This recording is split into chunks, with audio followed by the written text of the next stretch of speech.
पंढरपूर पंचायत समितीवर पुन्हा परिचारक गटाचा झेंडा. राजकारणात नाट्यमय घडामोडी. वसंत नाना देशमुखांकडून पंतनिष्ठा येणार कामाला. जिल्हा परिषद निवडणुकीनंतर पंढरपूर पंचायत समितीवर सत्ता कोणाची येणार याकडे संपूर्ण शहर व तालुक्याचं लक्ष लागलं होतं.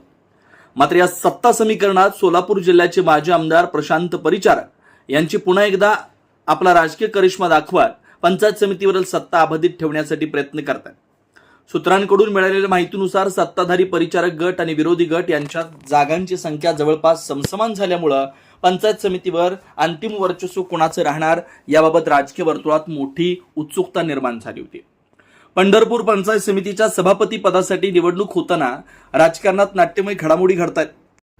अशातच वसंत नाना देशमुख राष्ट्रवादी शरद पवार गटाचे जिल्हाध्यक्ष यांनी स्वर्गीय सुधाकर पंत परिचारक यांच्यावर निष्ठा कायम ठेवत पांडुरंग परिवार म्हणजेच परिचारक गटाला पाठिंबा दिल्याचं सांगण्यात येत आहे.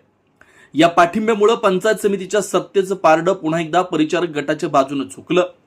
याच पार्श्वभूमीवर युवा व तडफदार नेतृत्व डॉक्टर शुभम सुरेश आगावणे यांची पंचायत समिती सभापतीपदी निवड जवळपास निश्चित मानली जाते.